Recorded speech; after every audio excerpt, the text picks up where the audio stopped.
నాలుగవ ప్రశ్న. హనుమంతుల వారు తన శక్తితోని ఒకేసారి అమాంతం పెద్దగా అయిపోవడం అనేది మనం రామ రావణ యుద్ధంలో చూస్తాం. అయితే అలా ఒకేసారి బాడీ పెద్దగా అవ్వాలంటే వెయిట్ పెరగాలి, మజిల్ మాస్ పెరగాలి, బోన్ మాస్ పెరగాలి, అన్నీ పెరగాలంటే శక్తి కావాలి, ప్రోటీన్స్, విటమిన్స్ అన్నీ కావాలి. సడన్గా ఇవన్నీ ఎలా సమకూరుతాయి అంటే ఎనర్జీ అనేది క్రియేట్ చేయలేము, డిస్ట్రాయ్ చేయలేము అంటారు కదా. అయితే ఈ ఎనర్జీ ఎక్కడి నుంచి వస్తుంది? ప్రకృతిలో నుంచి డైరెక్ట్గా వచ్చి అప్పటికప్పుడే పెద్ద అవుతారా అనేది క్వశ్చన్. ఇది బయాలజికల్గా ఎలా పాసిబుల్ అనేది మీరు చెప్పగలరు. ఇప్పుడు జియావుద్దీన్ గారు నాలుగో ప్రశ్న విన్నారు కదండి. హనుమంతుల వారు తన శరీరాన్ని అమాంతంగా ఎలా పెంచుకోగలిగారు? అలా పెంచుకోవాలంటే కండరాలన్నీ పెరగాలి, ప్రోటీన్లన్నీ పెరగాలి, అదే అవన్నీ జోడించబడాలి. అట్లా ఎట్లా సాధ్యం అవుతుంది ఒకేసారి? ఆ, అది సాధ్యమైన పనేనా అని జియావుద్దీన్ గారి ప్రశ్న. అట్లానే ఆయన చుట్టుకున్న వస్త్రాలు అవన్నీ కూడా చినిగిపోతాయి కదా, అంటే అవన్నీ కూడా పాసిబులేనా? ఎలా అవుతుంది అంటే బయలాజికల్గా ఎలా పాసిబుల్ అవుతుంది, సైన్స్ ప్రకారం ఎలా పాసిబుల్ అవుతుంది అని ఆయన ప్రశ్న. దానికి సమాధానం ఏంటంటే, మొట్టమొదటి ఏంటంటే జియావుద్దీన్ గారు, ఆ రోజున వాల్మీకి ఏమి చూశాడో ఏమి రాశాడో అన్నది మనకు తెలిసినంత మటుకు వాస్తవం ఒకటి ఉంటుంది. డెఫినెట్గా హనుమంతుల వారి శరీరం పెరిగింది. ఎంత పెరిగిందో తెలియదు. మరి మనం ఊహిస్తున్నామా ఒక 10 ఇంతలు పెరిగింది, 20 ఇంతలు పెరిగింది? ఎందుకంటే ఆయన చక్కగా రామాయణంలో వాల్మీకి గారు ఏం చెప్పారంటే, హనుమంతుడు ఎగురుతున్నప్పుడు అతని యొక్క నీడ ఎంత పడింది అంటే 10 యోజనాల వెడల్పు, 100 యోజనాల పొడుగు పడిందని చెప్పాడు ఆయన. మరి అంత ఎలా చెప్పి అంత ఖచ్చితమైన మెజర్మెంట్స్ చెప్పినప్పుడు తన శరీరం కూడా ఎంత పెరిగింది, ఎన్ని యోజనాలు పెరిగింది అని చెప్పి ఉండవలసింది మరి. కానీ ఆయన చాలా పెరిగాడు అని చెప్పడం మటుకు ఉంది. సో ఇప్పుడు దాన్ని మళ్ళీ ఒకసారి వెరిఫై చేసి చూద్దాం. ఆయన ఎంత పెరిగింది, ఆయన శరీరము ఏమిటి అన్నది మనం వెరిఫై చేసుకున్నాం అనుకోండి, కొంత బోధపడుతుంది మనకి. అలా కాకుండా మనం కేవలము ఆయన ఇట్లా పెరిగాడు అట్లా పెరిగాడు అని చెప్పుకోవడం బాగుండదు. కానీ ఒకవేళ ఆయన పెరిగిన శరీరం పెరిగింది అంటే సాధ్యమా అది అంటే, ఇప్పుడు energy can neither be created Nar B destroyed అని చెప్పి ఒక ఏదో స్టేట్మెంట్ ఇచ్చారు మీరు. సో మీరు ఒకసారి ఆలోచిస్తే ఏమవుతుందంటే, ఇప్పుడు క్వాంటమ్ మెకానిక్స్లో ఏమవుతుందంటే, ఒక ఎలక్ట్రాను తన ఉన్న స్థాయి నుంచి 10 ఎలక్ట్రాన్ వోల్ట్స్ శక్తి వస్తే కానీ ఇంకొక చోటికి మారలేదు అని ఉందనుకుందాం. అయినా సరే అది 8 ఎలక్ట్రాన్ వోల్ట్స్ రాగానే మారిపోతోంది. దాని శక్తి మరి ఇంకా 2 ఎలక్ట్రాన్స్ ఎక్కడి నుంచి వచ్చింది అన్న దానికి సమాధానం ఏం చెప్పారంటే టనలింగ్ ఎఫెక్ట్ అన్నారు. అని చెప్పుకుంటూ వచ్చారు. అంటే ఏంటంటే, ఇప్పుడు నేను ఒక అరటిపండు తింటే కనుక నాకు ఒక అడుగు ఎత్తు ఎగిరేంత శక్తి వచ్చింది అనుకుంది. అప్పుడు నేను దానిలో సగం అరటిపండు తిన్నాను అనుకోండి, అప్పుడు అర్ధ అడుగే ఎగరాలి. కానీ సగం అరటిపండు తిని ఒక అడుగు ఎత్తు ఎగరగలుగుతున్నాను అంటే అది ఎట్లా సాధ్యమైంది అంటే అది దాన్ని టనలింగ్ ఎఫెక్ట్ అన్నారు. అది క్వాంటమ్ మెకానిక్స్లో ఒక భాగం అనమాట. సో ఈ రోజున మనకి సైన్స్ అటువంటి అటువంటి విషయాలు చెప్తోంది. మనకి హనుమంతుల వారి విషయంలో కొంతమంది ఆయన గొప్ప యోగి అని చెప్తూ ఉంటారు. అంటే యోగి అంటే ఏంటంటే అణిమ, మహిమ, గరిమ, లగిమ, తర్వాత ప్రాప్తి, ప్రాకామ్యము, ఈశత్వము, వసిత్వము, ఈయన అష్టసిద్ధులు ఆయనకి వచ్చు అని చెప్తున్నారు. నేనైతే నమ్మనది. ఓకే, అష్టసిద్ధులు ఆయనకు వచ్చి ఉంటే రాముడి దగ్గర అలా ఆ, మ్, వానరుడుగా ఉండి పనిచేసేంత శక్తి అవసరం ఉండదు ఆయనకి. అవసరం కాదు, ఆయన ఇంకా గొప్ప పనులు చేయగలుగుతాడు. సో ఇప్పుడు ఏంటంటే ఆయన కొంత శక్తి ఉంది ఆయనకి అని మనకు అర్థమవుతుంది. ఎందుకంటే వాయు విద్య బాగా తెలిసిన వాడు. ఆయన్ని వాయుపుత్రుడు అన్నారు. ఎలా అయితే మంచి నాలెడ్జ్ ఉన్న వాళ్ళని, మంచి వాక్పటిమ ఉన్న వాళ్ళని, మంచి కవిత్వం రాయగల వాడిని, మంచి ఆ, స్టోరీ లైనప్స్ రాయగలిగిన వాళ్ళని, మంచి భాష వాడగలిగిన వాళ్ళని సరస్వతి పుత్రులు అంటారు. అనంత మాత్రాన సరస్వతి పుట్టాడని కాదు అర్థం, అక్కడ సరస్వతి పుత్రులు అని అంటారు. అలా ఈయనకి కూడా వాయువుని ఎలా ఉపయోగించుకోవాలో బాగా తెలుసు. వాయుపుత్రులు అన్నారు. అందుకే ఆయన మీకు హనుమంతుల వారు ఇది ఒక్కటే ఆశ్చర్యంగా ఉంది మీకు. కానీ లంక నుంచి హిమాలయాల దాకా ఒక్క రాత్రిలో ఎగురుకుంటూ వెళ్ళి సంజీవిని తీసుకొని తిరిగి వచ్చాడు. మరి ఇది ఎలా సాధ్యము? సూర్యాస్తమయం నుంచి సూర్యోదయం లోపల ఈ పని చేశాడు ఆయన. అంటే ఆయనకి వాయు విద్య బాగా తెలుసు, అందుకే ఆయన వాయుపుత్రుడు అన్నారు. సో ఆ వాయు విద్య తెలిసిన వాళ్ళకి ఏమవుతుందంటే శరీరాన్ని వ్యాపింప చేయటము, తర్వాత సంకోచింప చేయటము. సో వ్యాకోచ సంకోచాలు వాళ్ళకు వస్తాయి అన్నమాట. ఇప్పుడు మనకి సాధారణంగానే మనము ఇలా ఉండి ఊపిరి గట్టిగా పీల్చుకున్నాం అనుకోని ఛాతి ఇట్లా వ్యాప్తి చెందుతుంది. కొంతమందికి ఇంకాస్త ఎక్కువ చెందుతుంది, ఇంకాస్త. సో ఎవరికి ఎంత శక్తి ఉందో మనకు తెలియదు. సో ఇది క్వాంటం మెకానిక్స్ని తీసుకున్నాం అనుకో ఇంటూ కన్సిడరేషన్, తన శరీరంలో మార్పులను చేయగల శక్తి హనుమంతుల వారికి ఉంది అని మనం నమ్మవచ్చు. అది జియావుద్దీన్ గారు, అది సాధ్యమో నమ్మవచ్చు. కానీ నిజంగా ఆయన అలా చేశాడా అన్నది నేను చూడలేదు, మీరు చూడలేదు. వాల్మీకి గారు రాశారు. రాసిన దానికి సాధ్యాసాధ్యాలు యోగ దర్శనంలో ఉన్నాయి. ఎస్, ఒక మనిషి తనకు కావలసినట్టుగా శరీరాన్ని మార్చుకునే స్కోప్ ఉంది అందులో. సో అందులో అణిమ, గరిమ, లగిమ ఇట్లాంటి, గరిమ అంటే గ్రేట్నెస్, గొప్పతనం, చాలా పెద్దగా అవ్వటం అనమాట. ఇదన్నీ గరిమ అంటారు అనమాట. లఘిమ అంటే సూక్ష్మంగా అవ్వటం. అణిమ అంటే అణుత్వంలోకి మారటం, మరీ సూక్ష్మంగా వెళ్ళిపోవటం. అంటే ఏంటంటే ఒక ఒక వస్తువు నుంచి దూరి వెళ్ళిపోవచ్చు అనమాట. సో ఇలాంటివి కూడా సాధ్యాసాధ్యాలు ఉన్నాయి. యోగ సాధనలో ఇవన్నీ ఉన్నాయి. ఇప్పటికీ కొంతమంది యోగులు ఏం చేస్తారంటే కూర్చున్న ఇట్లా కూర్చున్న స్థానంలో ప్రాణాయామం చేసేటప్పుడు లేస్తారు గాల్లో. ఎస్, అది మనం ఈ మధ్య మనకి చేత కావట్లేదు, ఎందుకంటే మనం మోడర్న్ సైన్స్, మోడర్న్ వరల్డ్లో ఉన్నాము. అనేక రకమైన యూనో పిచ్చి వేషాలన్నీ వేస్తున్నాం కాబట్టి ఆ శక్తియుక్తులు కావాలంటే అష్టాంగ యోగ సాధన సరిగ్గా చేయటం అనేది చేయాలి. ఖచ్చితంగా వస్తుంది, మీకన్నా వస్తుంది, ఎవరికన్నా వస్తుంది. అష్టాంగ యోగ సాధన చేయాలంటే దానికి హిందువు అయి ఉండాలి, లేదా వీడై ఉండాలని కాదు, ఎవ్వరు చేసినా సాధ్యము. దాన్ని అలానే చేస్తే ఎవరికైనా సాధ్యమవుతుంది. ఇది ఒక ఇదండి. సో హనుమంతుల వారికి అలా సాధ్యమైంది అనుకోవడం అన్నది ధర్మం అవుతుంది. ఆ, ఎంత ఎంత వ్యాప్తి చెందాడు అన్నది మనకి ఇవ్వలేదు. ఇకపోతే గుడ్డలు కట్టుకున్నవి చినిగిపోతాయి జనరల్గా. శరీరం యోగం చేస్తే చినిగిపోతాయి. ఇప్పుడు మరి చూడండి, బాహుబలిలో చూపిస్తాడు, అదేదో శివలింగాన్ని లేపాలనుకున్నప్పుడు ఇట్లా అన్నప్పుడు ఈ కండ ఆ, మంచి వ్యాప్తి చెంది ఏమవుతుందంటే అక్కడ తాడు తెగిపోతుంది అనమాట. అంత గట్టిగా ఉన్నది కూడా తెగిపోతుంది, అంటే అంతగా వ్యాకోచించింది అని చెప్పడం అనమాట. సో దెర్ ఫోర్ ఇవన్నీ జరుగుతాయి, ఈ వ్యాప్తి జరుగుతుంది అని తెలుస్తోంది మనకి. ఆయన వ్యాప్తి చెందినప్పుడు బట్టలు సహజంగా చినిగిపోవాలి. కానీ ఆ రోజుల్లో ఆయన ఏమి బట్టలు వేసుకున్నారు అని అనుకుంటే మనకి ధోవతి లాంటిదో వేసుకునేవాళ్ళు. ధోవతి అంటే అది బాగా 9 అడుగుల ఆ, వస్త్రం అది. సో సో అంత పెద్ద వస్త్రం ఉంటుంది, ఆ వస్త్రాన్ని చుట్టుకుంటారు. సో ఇట్లా వ్యాప్తి చెందుతున్నప్పుడు ఆ బట్టల్ని తీసి మళ్ళీ ఆ 9 అడుగులది చుట్టుకుంటే ఒకసారి చుట్టుకునే సరిపోతుంది అనమాట. సో అది అంతవరకే వేసుకున్న, కానీ పైన గుడ్డలు వేసుకోవడం అలాంటివన్నీ చేసేవాళ్ళు కాదు అని అనుకుంటున్నాను నేను. ఎందుకంటే హనుమంతుల వారు ఆ, బిలాల్లో ఉండి అట్లా పెరిగారు కాబట్టి ఆ విధమైన వస్త్రధారణ ఉంటుంది కాబట్టి బహుశా అది చినిగిపోకపోవచ్చు కూడా, ఎందుకంటే దాన్ని తీసేసి మళ్ళీ వేసుకోవచ్చు. అంటే ఆ ఆ వస్త్రాన్ని చుట్టుకున్నప్పుడు 9 అడుగుల వస్త్రాన్ని చుట్టుకుంటే ఒక చిన్న ధోతిలా తయారవుతుంది. అదే దాన్ని ఒక్కసారి రౌండ్ ఇలా చుట్టుకుంటే కనుక 9 అడుగులది అంత పెద్ద వైశాల్యమైన బాడీకి సాధ్యమవుతుంది. ఇది సాధ్యమని మనం అనుకోవచ్చు అనమాట. సో ఈ విధంగా మనం ఊహించుకోవచ్చు. కానీ అది నిజంగా ఏమిటి అన్నది ఆ వాల్మీకి తెలవాలి, ఆ రోజుల్లో ఉన్న వాడికి. సో సంకోచ వ్యాకోచాలు జరిగేటప్పుడు శరీరానికి అది ఉంది, ఆ స్థితి ఉంది. మన బాడీలో కొన్ని అంగాలు రక్త ప్రసరణ మూలంగా వ్యాకోచిస్తాయి. సో అలా జరుగుతుంది అన్నమాట, శరీరం అవుతుంది. కొంతమందికి ఆ, అది తెచ్చుకోగలుగుతారు, వాళ్ళంతటి వాళ్ళు అనుకున్న తడవుగా అలా జరుగుతుంది అన్నమాట. అలా శరీరాన్ని పెంచుకోగలుగుతారు. అది దానికి మంచి సాధన చేయవలసి ఉంటుంది. సో ఇది సాధ్యమే. కానీ హనుమంతుల వారు ఎంత పెరిగారు అన్నది ఇదిమిత్తంగా ఎక్కడా చెప్పలేదు. అదండి. సో ఇప్పుడు మీ ఇంకో ప్రశ్నకి వెళ్దాం. నెక్స్ట్ తపస్సు అనేది ఎలా చేయాలి?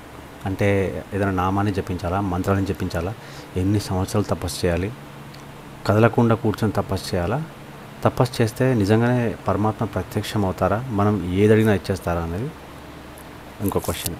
ఇప్పుడు వీరిది ఇంకొక ప్రశ్న జియావుద్దీన్ గారు, అదేంటంటే తపస్సు ఎలా చేయాలి? నుంచొని చేయాలా, కూర్చొని చేయాలా, చాలా ఏళ్ళు చేయాలా, అలానే కదలకుండా చేయాలా? ఆ, ఒకవేళ తపస్సుకు మెచ్చి పరమాత్ముడు ప్రత్యక్షమైతే మనం ఏది అడిగితే అది ఇస్తాడా? ఇది ఆయన ప్రశ్న. జియావుద్దీన్ గారు, బాగా గుర్తుపెట్టుకోండి మీరు, పరమాత్ముడు సంపూర్ణ జ్ఞాని. సృష్టికి విరుద్ధంగా ఏ పని ఆయన చేయడు. ఆయన చేసిన సృష్టి, ఆయన రచించిన వేదము, వీటికి విరుద్ధంగా ఒక్క పని ఆయన చేయడు. అది వేదంలోనే చెప్పాడు ఆయన.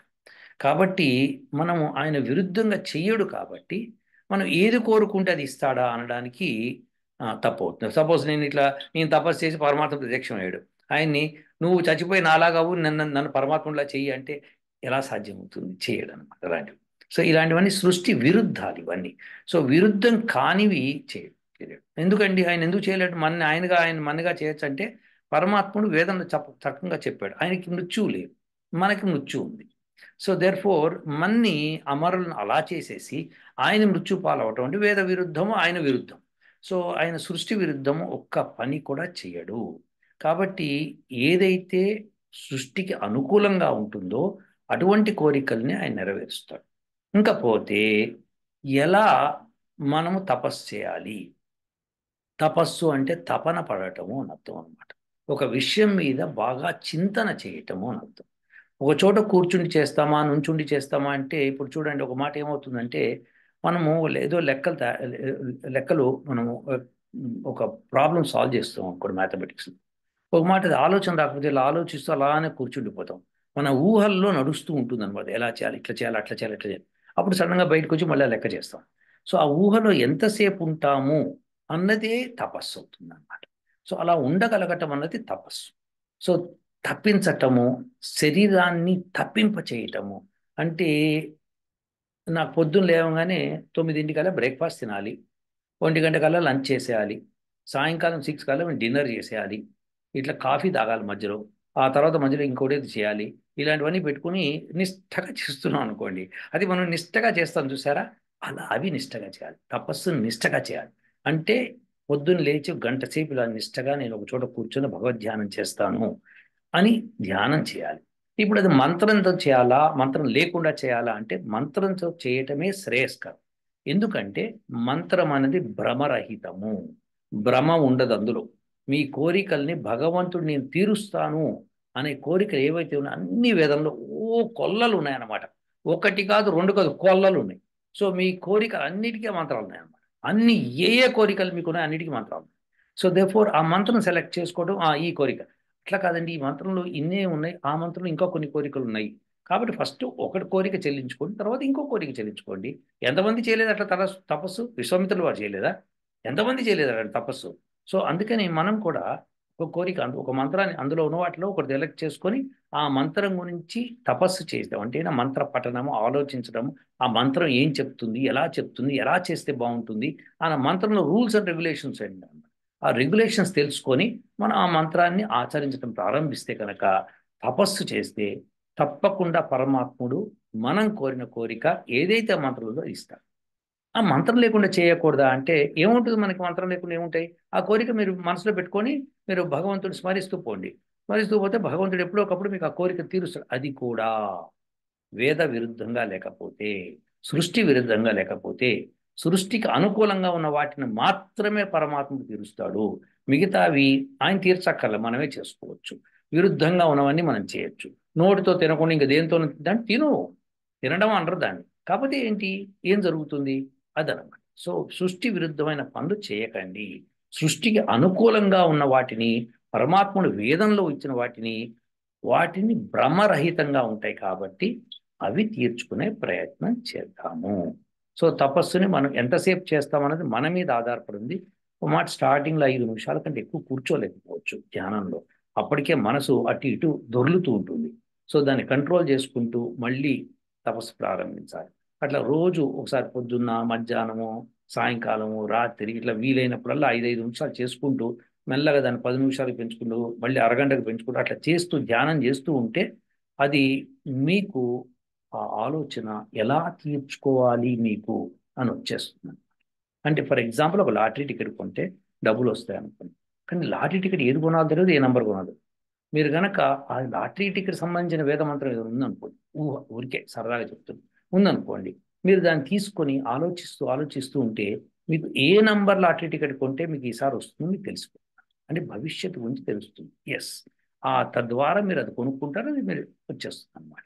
సో ఇది మనం బాగా గుర్తుపెట్టుకోవాల్సిన విషయం. కోరికలు మనకి చిన్న కోరికలు ఉంటాయి. భగవంతుడు వేదం ద్వారా, మంత్రం ద్వారా చెప్పిన కోరికలు చాలా పెద్ద కోరికలు.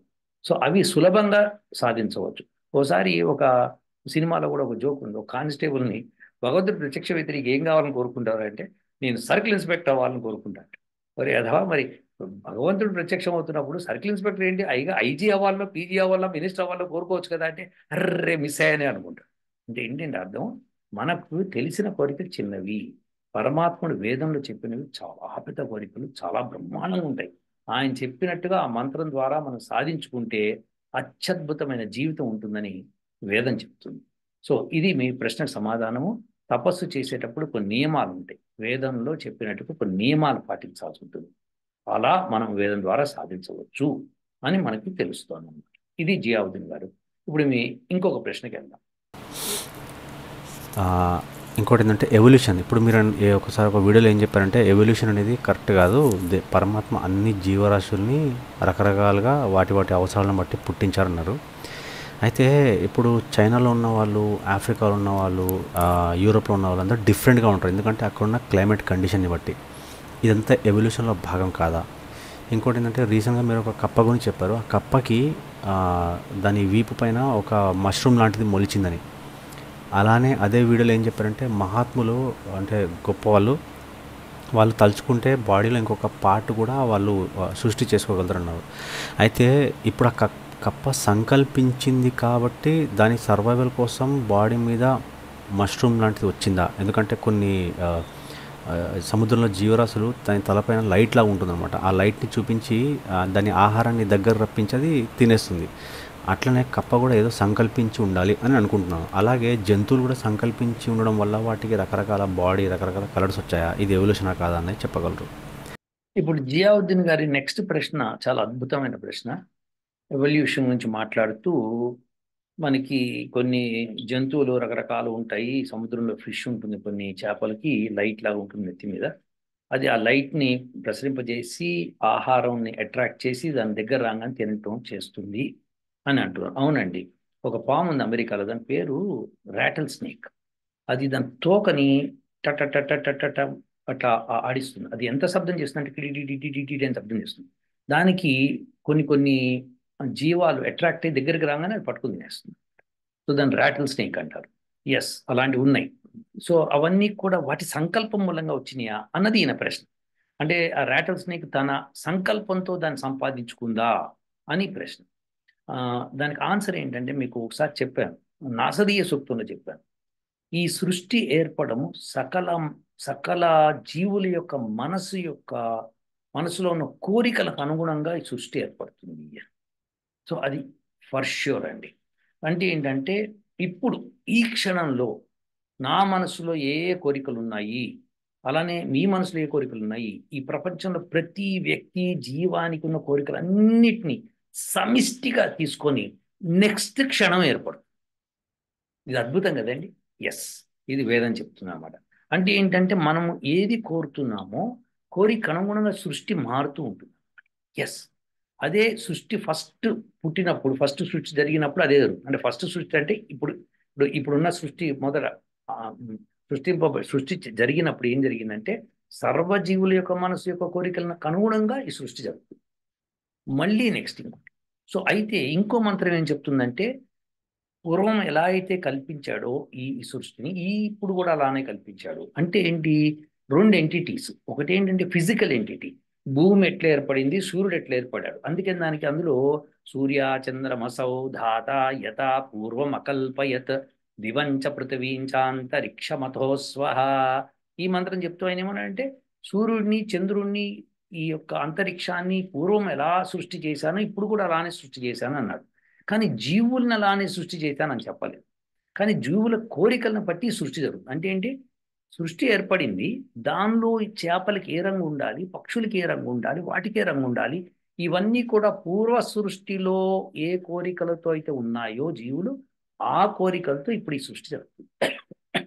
సో ఈ పాము అన్నది కానీ చేప అన్నది కానీ ఇప్పుడు ఆ కప్ప నేను ఎగ్జాంపుల్ ఇచ్చిన దానికి ఏదో మష్రూమ్ మొలిచింది అంటే తన జీవితంలో పాత జీవితంలో ఏదైతే గడిపిందో, తను ఏదైతే ఎక్స్పెరిమెంట్స్ చేసిందో అది తన కోరిక అయి ఉండాలి. అందుకని అది పుట్టిందట. సమస్యలు కర్మ చేయందే ఎటువంటి యొక్క ఆన్సర్ మీకు రాదు. ఏ పూర్వజన్మలో ఏ కర్మలు చేస్తామో దానికి అనుగుణమైన రిజల్ట్స్ ఉంటాయి. అది పరమాత్మ న్యాయ వ్యవస్థ. కాబట్టి మనం ఏవైతే కోరికలు కోరుతామో సృష్టి విరుద్ధంగా ఉన్నవైతే అలా విచిత్రంగా వస్తాయి అన్నమాట. సో అదే సృష్టికి అనుకూలంగా ఉన్నవైతే కనుక ఇలా మానవులు తమ కావలసిన ఆకారం తీసుకుంటూ ఉంటారు అన్నమాట. సో విరుద్ధమైన కోరికలు కోరకుండా సరి అయిన కోరికలు కోరడం వలన సరి అయిన పనులు చేయడం వలన మనిషి కూడా మంచి వ్యవస్థలో బతుకుతారు. చూడండి, కొంతమంది ఎలా ఉంటారంటే పాపం వాళ్ళు ఏమీ తప్పు చేయరు, కానీ వాళ్ళ మీదే అన్ని తప్పులు పడుతుంటాయి. ఎందుకంటే పూర్వజన్మలు చేసిన ఆ కర్మలు ఇట్లా వస్తాయి. కొంతమంది ఉంటారు చూడండి, వాళ్ళు ఎన్ని తప్పులు చేసినా తప్పించుకొని వెళ్ళిపోతుంటారు. అది కూడా పూర్వజన్మదే. కానీ ఇప్పుడు తప్పులు చేస్తున్నా మళ్ళీ వచ్చే జన్మలో పట్టుబడతారన్న విషయం వాళ్ళకి అర్థమవుతలేదు. సో అది జరుగుతుంది అనమాట. ఎందుకంటే వాళ్ళకి అనుగుణంగా ఎప్పుడు ఏం చేశారని దాన్ని బట్టి న్యాయ వ్యవస్థ నడుస్తూ ఉంటుంది. అంతేకాని ఎవడో తప్పించుకుంటాడు వాడి లక్కీ ఫెలో అట్లా లేదే లేదన్న. మనం కూడా ఏం చేయాలంటే జాగ్రత్తగా ఉంటూ ఉండాలి, భగవంతుడిని అభయం అడుగుతూ ఉండాలి. అప్పుడు మనము భయంకరమైన సిచ్యువేషన్స్ నుంచి మెల్లగా కిస్కాయించేసి పక్కకు జరుగుతూ ఉంటాం అనమాట. అది మనకి ఎప్పుడో మళ్ళీ వస్తుందని కాదు, మనం భగవంతుని ప్రార్థించం నిస్సందేహంగా నిర్భయంగా ఉండవచ్చు. ఇది మనం చేయవలసిన పని. అలానే మనం ఇప్పుడు యాం మేధాం దేవగణాః పితరశ్చోపాసాతే ప్రయామా మధ్య మేధయాగ్నే మేధావీనం కురు స్వాహ. ఎలా అయితే మేధావుల మధ్యలో ఉండాలి అని కోరుకుంటున్నామో ఈ మంత్రంలో చెప్పబడుతున్నాం. పూర్వం ఎలా అయితే మీ పూర్వీకులు ఎలా అయితే మేధావుల మధ్యలో ఉండాలని నన్ను ఉపాసన చేశారో మీరు మళ్ళీ అలా చేయండి. అప్పుడు మిమ్మల్ని కూడా మేధావుల మధ్యలోనే నేను పుట్టిస్తాను, ఉండనిస్తాను. మేధావుల మధ్యలో ఉంటే మూర్ఖుల మధ్యలో ఉండవన్నమాట.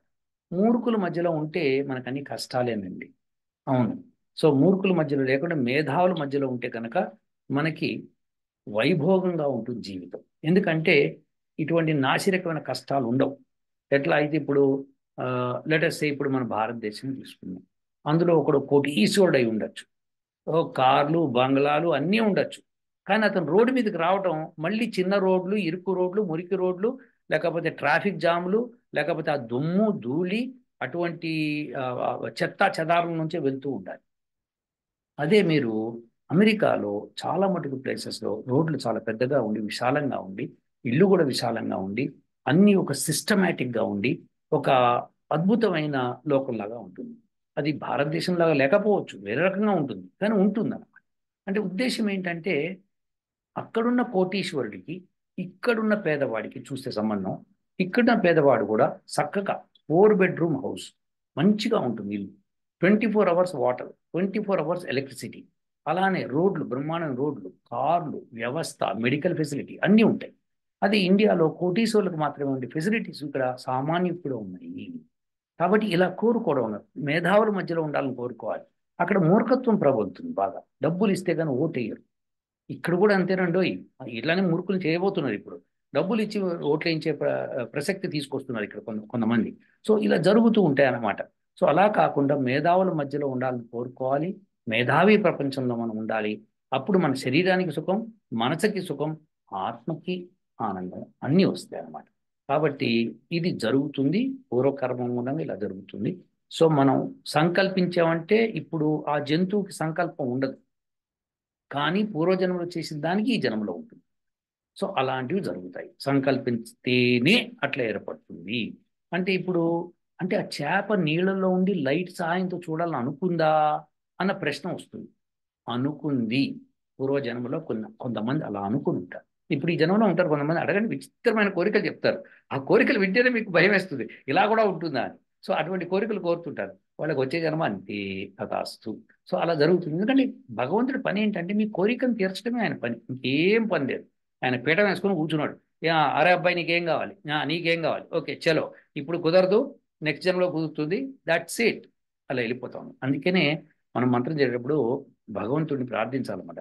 ఓం భగ ప్రణేతర భగ సచ్చరాధో భగే మాం ధియముదవాదదన్న భగ ప్రణోజనయ గోభిరస్వైర్ భగ ప్రణృవిన్వంతః శ్యామా. భగవంతుని ప్రార్థించేటప్పుడు నన్ను మళ్ళీ జన్మలో కనుక ఇస్తే కనుక మంచి ధనవంతుడుగా గోవులు అశ్వాలు ఉండేటువంటి ప్రపంచంలో నన్ను జన్మింపజేయి. ఎందుకంటే గోవులు అశ్వాలు ఉన్న చోట మీకు బాగా రిచ్నెస్ ఉంటుందన్నమాట. అంతేకాకుండా వ్యవస్థ చాలా బాగుంటుంది, ఆనందకరంగా ఉంటుంది. గోవులు అశ్వాలు ఉన్న చోట ఎవరింట్లో అయితే గోవులు అశ్వాలు ఉంటాయో వాళ్ళు అత్యంత ఆనందాన్ని అనుభవిస్తారు జీవితంలో. అది అర్థం అన్నమాట. సో గోవు పాలు తాగి అశ్వాలమై తిరగటం అన్నది ఒక ఆనందకరమైన విషయము, ఒక లగ్జరీ విషయం. అమెరికాలో అయితే గుర్రాన్ని పెంచుకోవడాన్ని వాళ్ళు గొప్పగా భావిస్తారు. గుర్రం ఉన్నవాడు గొప్పవాడు అని వీళ్ళకు లెక్క. బిల్ గేట్స్ కూడా పనికిరాడు. అదొక లెక్క అనమాట. నిజమది. ఎందుకంటే అది మన దగ్గర నుంచే వచ్చింది. అశ్వాలు ఉండటం అన్నది గొప్ప విషయము అన్నది మన భారతదేశంలో ఒక లెక్క ఉంది. సో ఆ లెక్కని వీళ్ళు తీసుకున్నారు. సో అందుకని మనం మంచి మంచి కోరికలు కోరాలి. అప్పుడు భగవంతుడు మనం వాటికి అనుగుణంగా మనకు సృష్టి చేస్తూ ఉంటాడు.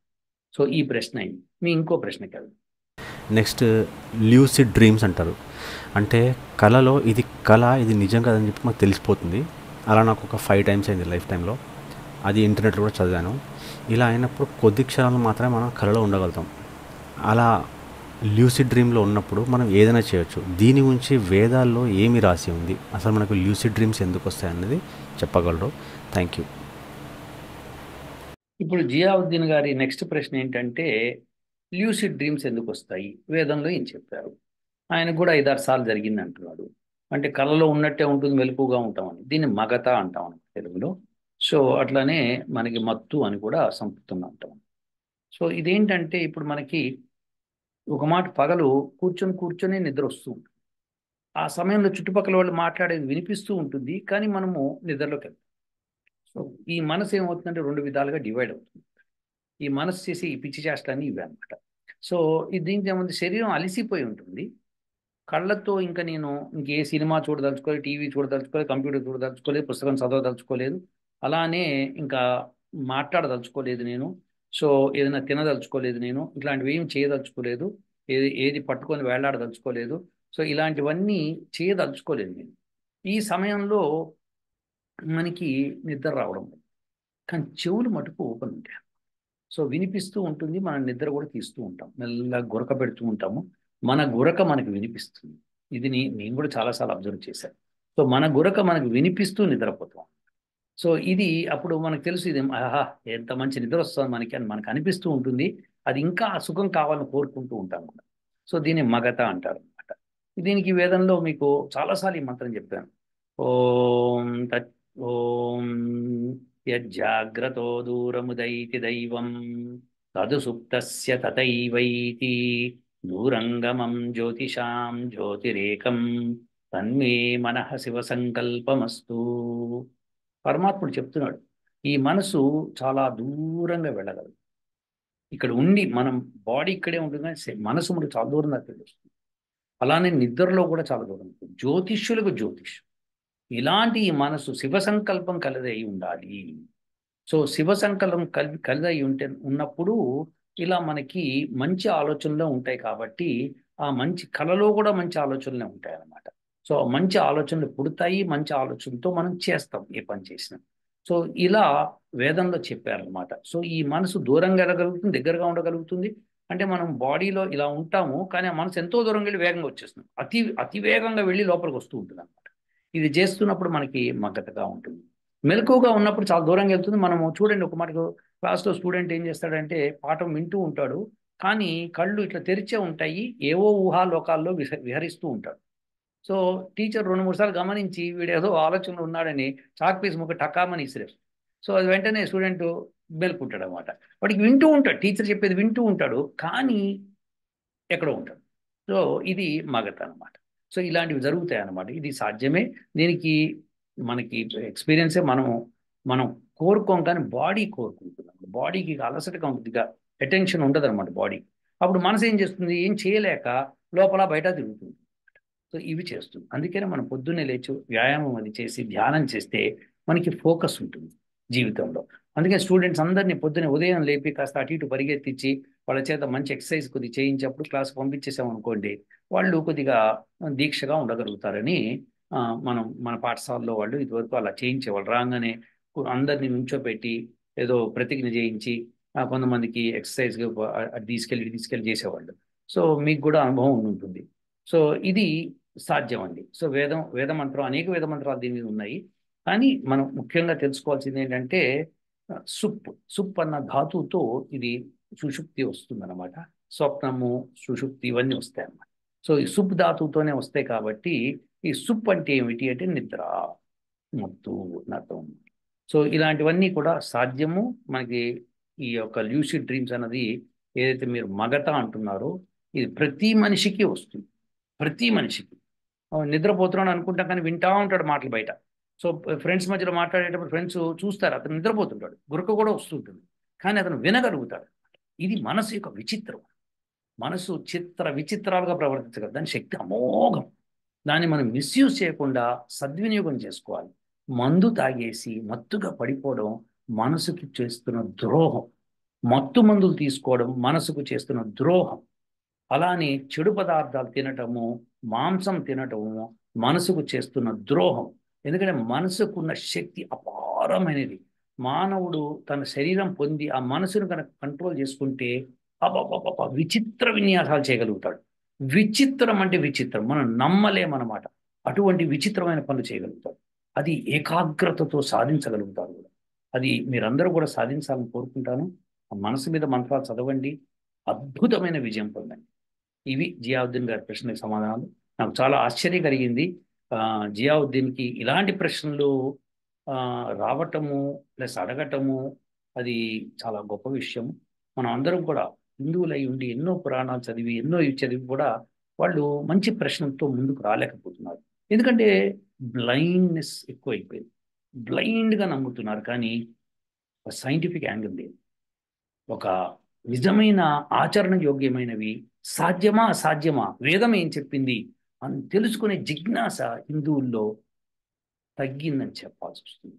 సో అందుకనే జియావుద్దీన్, బహుశా నేను జియావుద్దీన్ ముస్లిం అని అనుకుంటున్నాను, కాకపోయి ఉండొచ్చు, హిందువే ఉండొచ్చు, కానీ పేరు అది కాబట్టి so that looks like that. So any how, but మంచి ప్రశ్న Ziauddin. I really appreciate you. ఉంటానండి. ఓ